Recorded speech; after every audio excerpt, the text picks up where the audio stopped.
Good morning, everyone. This is Hadjikyriacos, analyst at IronFX, bringing you the morning comment for the 16th of February. USD gains on solid economic data, but only briefly. The US dollar came under renewed buying interest yesterday, following the release of the nation's CPI and retail sales data, both for January. All the figures beat their forecasts, indicating that inflationary pressures are accelerating and that US consumers continue to spend at a robust pace.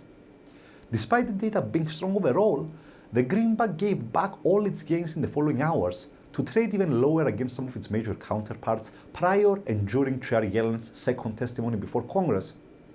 USD yen surged on the data releases to hit resistance a few pips above 114.80, before retreating back below the 114 barrier.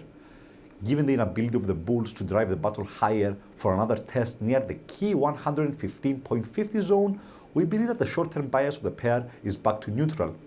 We would like to see a clear and decisive break above that level before we assume a continuation of the post-election rally and trust further bullish advances. Considering that Chair Yellen's overall tone was optimistic again, we think that the main catalyst for the correction lower in the greenback may have been the disappointing real weekly earnings growth print that was released alongside the CPI data.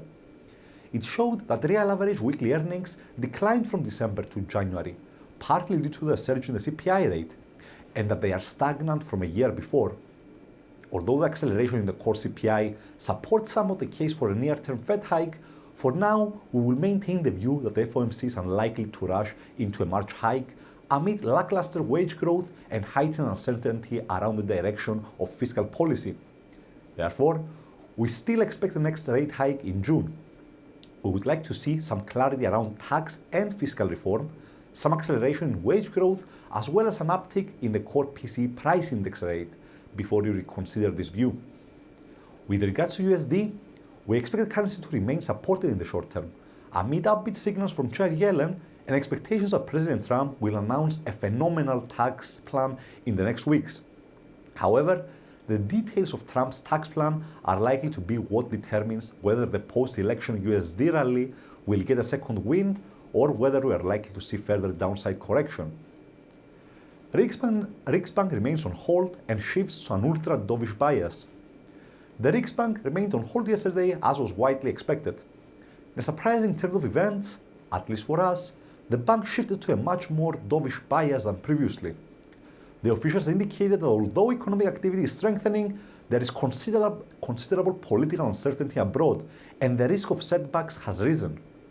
Perhaps the most important signals for FX markets was that there is still a greater probability for the repo rate to be cut rather than raised in the near term, and that for inflation to stabilize around the 2% target, a slowdown in the kron's appreciation is required.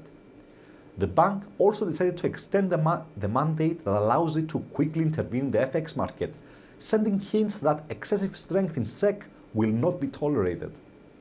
Bearing in mind the bank's dovish stance and hints for potential FX intervention, SEK could remain under selling interest for a while. As for today's highlights, during the European day, the economic calendar is light. The only noteworthy indicator we get is Sweden's unemployment rate for January. In Eurozone, the minutes of the ECB's January policy meeting are coming out. Although these are usually not a major market mover, considering the bank's surprisingly dovish stance at that meeting, they could attract some unusual attention. In the US, the Philly Fed Business Activity Index for February is due out and the forecast is for the figure to have declined from the previous month. We also get the nation's initial jobless claims for the week ended on the 10th of February, and expectations are for an increase in the figure, something that would also raise the 4-week moving average. Considering that both of these indicators are expected to show some softness, we could see a modest negative reaction in the dollar at these releases. The building permits and housing starts for January are due out as well, though both figures are expected to have remained more or less unchanged. We have only one speaker scheduled for today, Norges Bank Governor Stefan Ingves. For more information, please read the full comment on IronFX.com or download our app and get all the information you need to trade.